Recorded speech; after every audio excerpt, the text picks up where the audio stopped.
Whether you're buying a phone, a car, or you're shopping online, you've probably been asked to agree to or sign an arbitration clause. We're talking about that tiny fine print and legalese that can have big implications on what you can and can't do if something goes wrong. Imagine being wronged, fired unfairly, scammed by a company, or denied a refund after a defective product. You prepare to fight for justice in court, but then you're told you already signed away that right.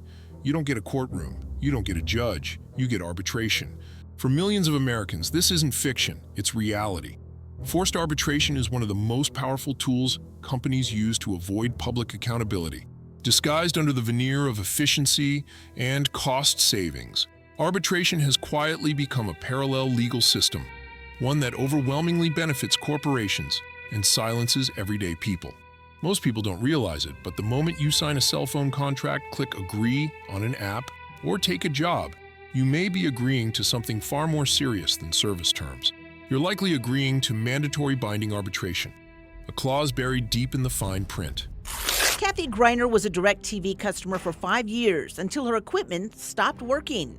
She was sent new equipment that she says was also faulty. We had tried numerous things to get it to work, and that we had even climbed up on the roof and adjusted the dish. Kathy returned the new equipment and switched providers. She thought the issue was over until they said that you're going to have a fee of a couple hundred, $240. They took the money out of my account. It just seemed wrong. Citing early cancellation fees, DirecTV said the 2-year service commitment was in their agreement. I never signed anything. I never saw that anywhere. Kathy filed a class action lawsuit in the Los Angeles Superior Court saying the company failed to disclose early cancellation fees. That was in 2008. DirecTV asked the court to resolve the case through arbitration. And after 7 years of rulings and appeals, the U.S. Supreme Court ultimately ruled in favor of DirecTV. Consumer Reports says this has had sweeping implications for consumers. This means if a dispute arises, you don't go to court. You go to a private process where the arbitrator, often chosen or approved by the company, decides your fate. Cancer in our judicial system, says Cliff Palevsky, a prominent civil rights attorney. It's a secret system built to protect corporations from responsibility. Unlike courts, arbitration is private. There are no public records, no jury, and usually no appeal.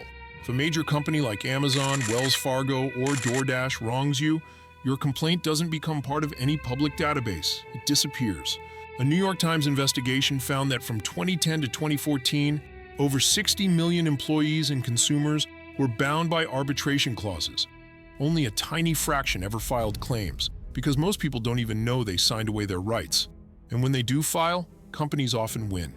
According to the Economic Policy Institute, workers win only about 20% of arbitration cases, compared to over 50% of similar cases in court. Average damages awarded to workers in arbitration: $36,500 in court, $176,000. That's a 79% drop in financial compensation if you win at all. Welcome back to Squawk Time now for the Executive Edge. A big loss for Uber overnight. The UK Supreme Court ruling that drivers there must be classified as workers entitled to minimum wage and vacation time. In 2018, over 12,000 Uber drivers tried to sue the company for classifying them as independent contractors, denying them benefits.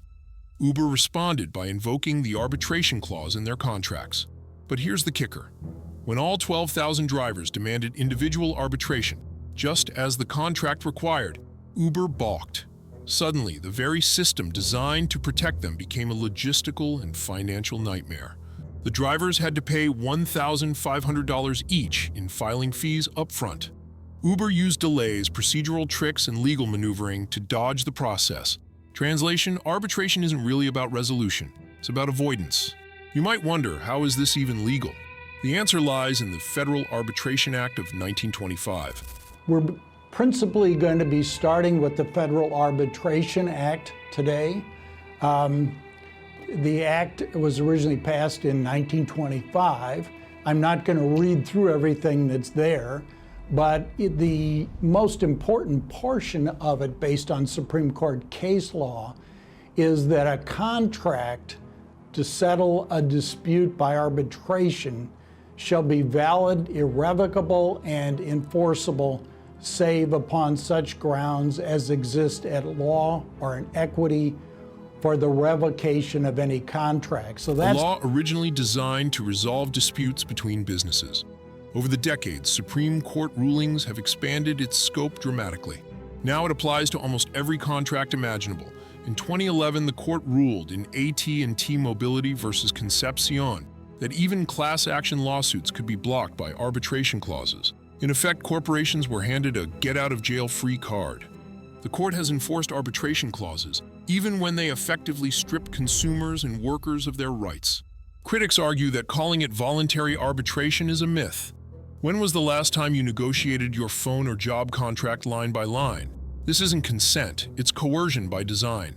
For low-wage workers, gig economy employees, and everyday consumers, arbitration means entering a legal system with no public oversight, no democratic accountability, and often no justice. In 2014, Sister Irene Morissette, an 87-year-old Catholic nun living in a nursing home outside Birmingham, Alabama, was found in her bed, bloodied, bruised, and confused. The staff at Chateau Vestavia discovered signs of sexual assault.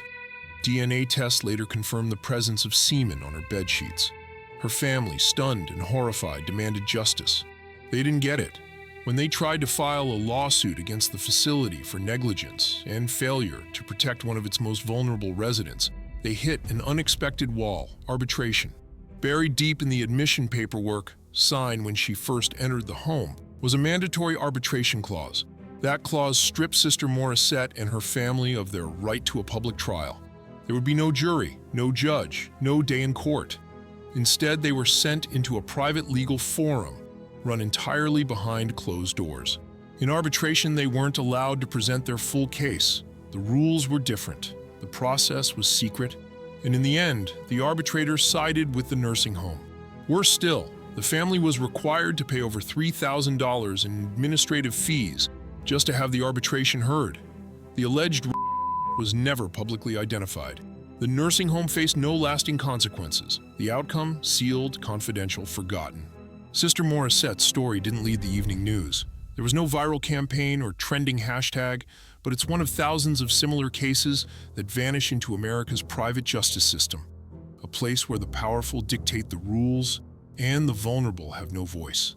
There are thousands like her, people who never got their day in court. There are cracks forming. In 2022, President Biden signed the Ending Forced Arbitration of Sexual Assault and Sexual Harassment Act, allowing survivors of these crimes to bypass arbitration. Several states have passed their own laws restricting forced arbitration in specific industries. Public awareness is rising, and workers' advocacy groups are pushing for broader reforms. But corporations and their lobbyists aren't backing down. The fight isn't over. Arbitration isn't just a legal mechanism, it's a systemic shield, one that protects powerful corporations from consequences while keeping millions of Americans locked out of real justice. So the next time you click "I agree," ask yourself, what rights did you just give away? Because somewhere in America today, someone just lost their right to a trial and they'll never even know it.